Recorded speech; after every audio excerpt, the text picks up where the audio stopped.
Você está no canal Eu Estudo a Lição com o pastor Samuel Camilo. Hoje é sexta-feira, dia 29 de julho de 2022. E o tema que estudaremos na nossa lição da Escola Sabatina será calor extremo, que foi o tema geral que estudamos durante essa semana. Hoje, em verdade, faremos um estudo adicional desse tema principal. O nosso guia de estudos vai trazer aqui pelo menos 2 textos bíblicos de Ellen White. O primeiro deles do livro Patriarcas e Profetas, na página 99, que diz assim, se me permite, gostaria de compartilhar lendo o texto.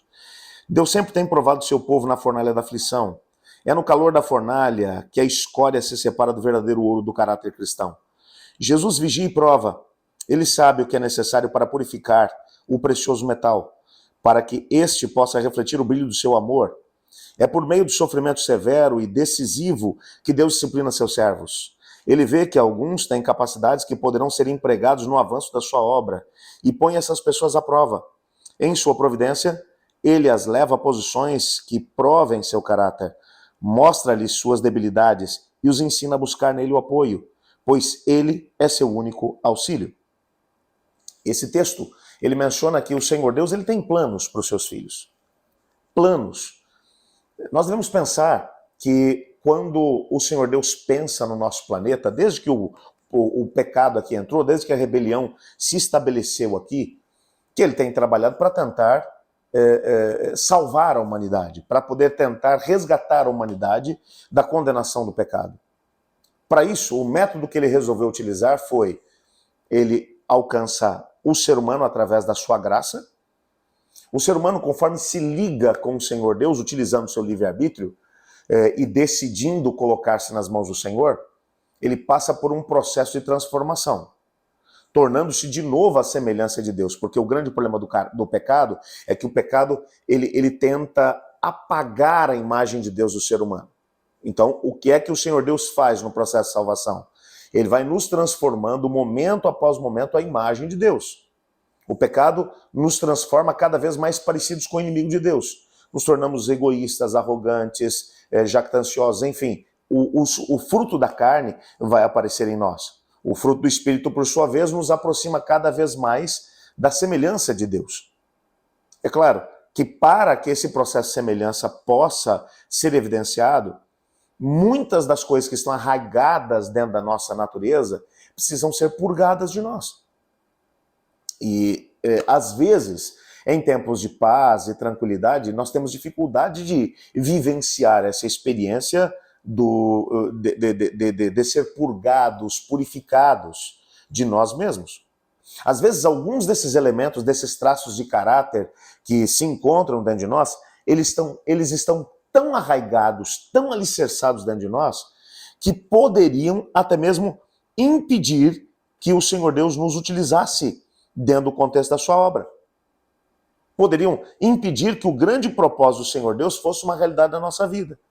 É nessa perspectiva que o texto bíblico vai dizer: Deus sempre tem provado seu povo na fornalha da aflição.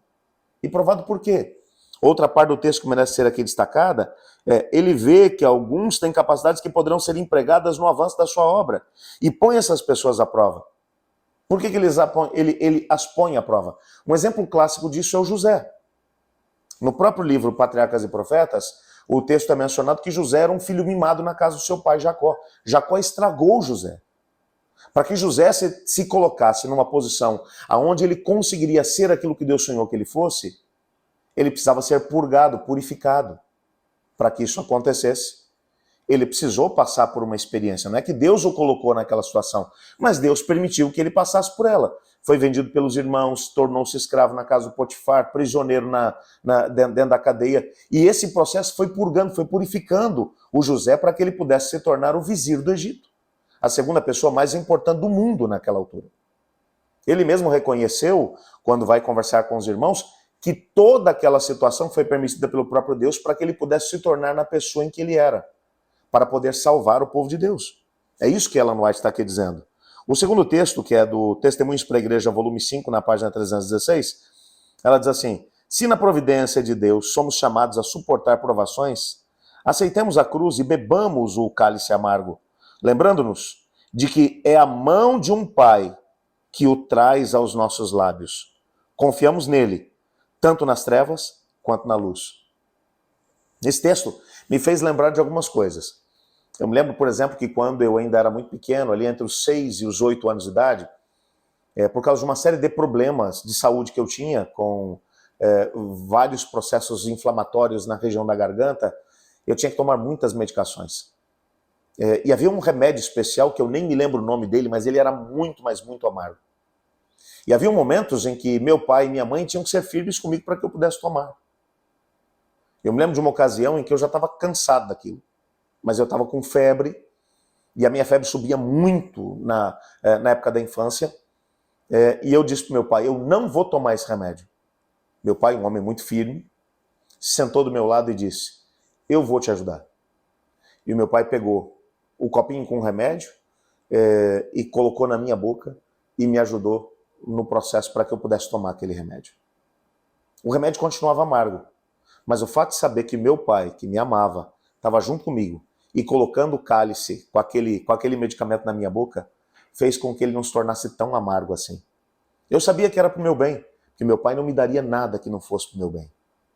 É o que o texto está dizendo. Às vezes, quando temos que suportar provações, dificuldades, problemas, angústias, perseguições, devemos nos lembrar que temos lições a aprender dentro desse processo, porque senão o Senhor Deus não permitiria que elas viessem sobre nós. Então a grande questão é, mesmo quando o cálice amargo é trazido diante dos nossos lábios, devemos sorvê-lo sabendo que é a mão de um Pai amoroso que o traz diante de nós.